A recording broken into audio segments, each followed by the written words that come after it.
Marcel Proust was an early 20th century French writer responsible for what's officially the longest novel in the world, À la recherche du temps perdu, which has 1.2 million words in it, double those in War and Peace. The book was published in French in 7 volumes over 14 years, and was immediately recognized to be a masterpiece, ranked by many as the greatest novel of the century, or simply of all time. What makes it so special is that it isn't just a novel in the straight narrative sense. It's a work that intersperses genius-level descriptions of people and places with a whole philosophy of life. The clue is in the title, In Search of Lost Time.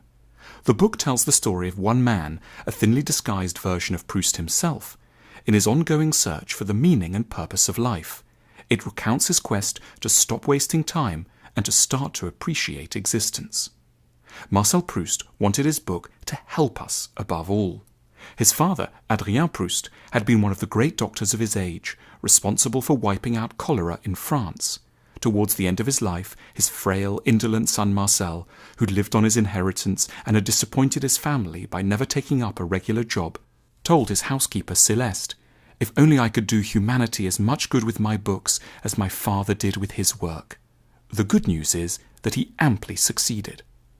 Proust's novel charts the narrator's systematic explorations of 3 possible sources of the meaning of life. The first is social success. Proust was born into a comfortable bourgeois household, but from his teens he began to think that the meaning of life might lie in joining high society, which in his day meant the world of aristocrats, dukes, duchesses and princes. But if you convert this to the present day, that would mean celebrities. For years, the narrator devotes his energies to working his way up the social hierarchy, and because he's charming and erudite, he eventually becomes friends with the linchpins of Parisian high society, the Duc and Duchesse de Guermantes. But a troubling realization soon dawns on him. These people are not the extraordinary paragons he imagined they would be. The Duke's conversation is boring and crass. The Duchesse, though well-mannered, is cruel and vain. Marcel tires of them and of their circle. He realizes that virtues and vices are scattered throughout the population without regard to income or renown. He grows free to devote himself to a wider range of people. Though Proust spends many pages lampooning social snobbery, it's in a spirit of understanding and underlying sympathy.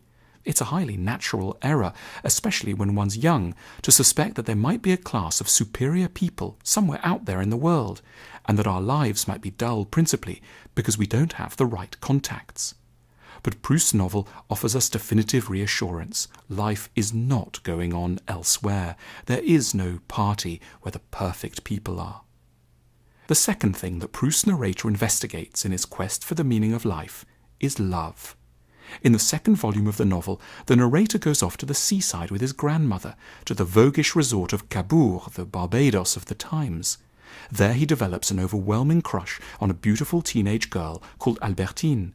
She has short hair, a boyish smile, and a charming casual way of speaking.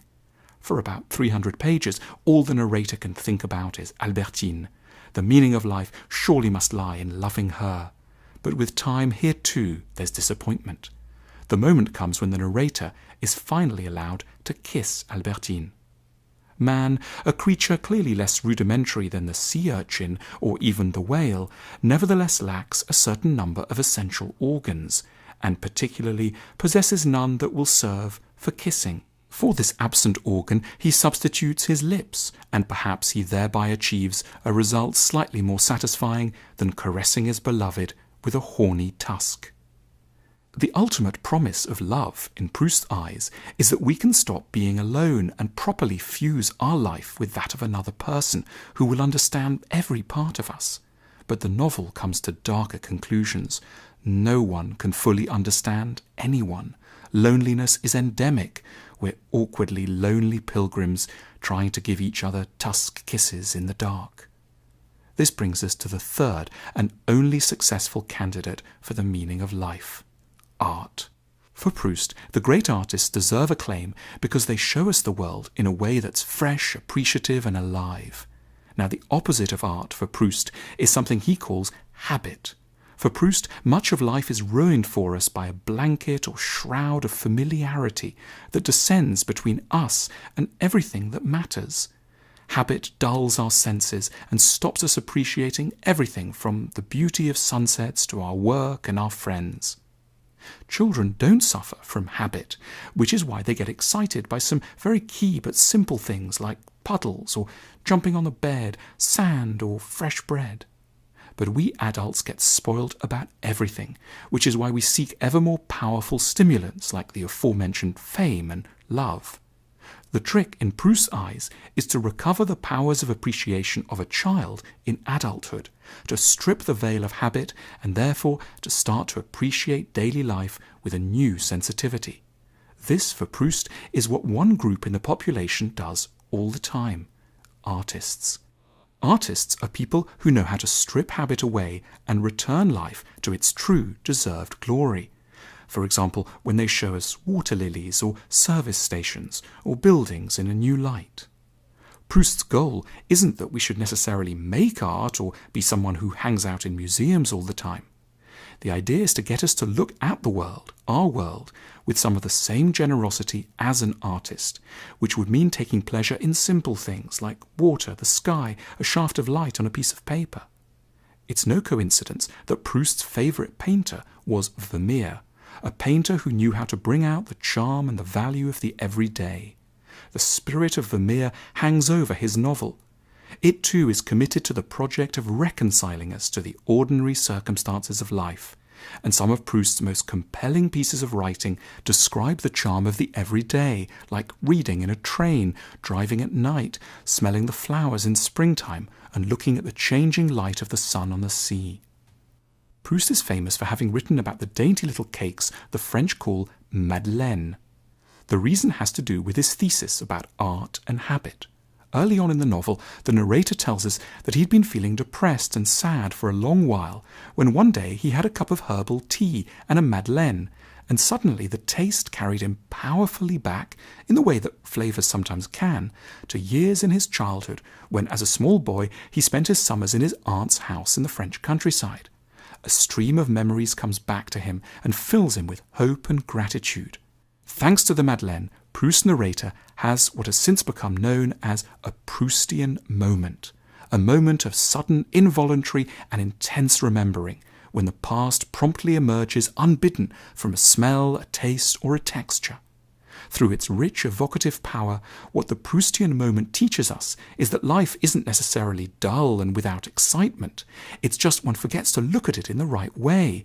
We forget what being alive, fully alive, actually feels like. The moment with the tea is pivotal in the novel because it demonstrates everything that Proust wants to teach us about appreciating life with greater intensity. It helps his narrator to realise that it isn't his life which has been mediocre so much as the image of it he possessed in normal, that is, voluntary memory. Proust writes, "The reason why life may be judged to be trivial, although at certain moments it seems to us so beautiful, is that we form our judgment ordinarily not on the evidence of life itself, but of those quite different images which preserve nothing of life, and therefore we judge it disparagingly. That's why artists are so important. Their work is like one long Proustian moment.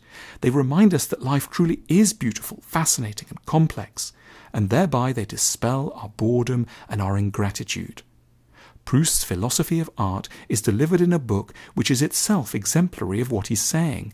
It's a work of art that brings the beauty and interest of the world back to life. Reading it, your senses are reawakened. 1,000 things you normally forget to notice are brought to your attention.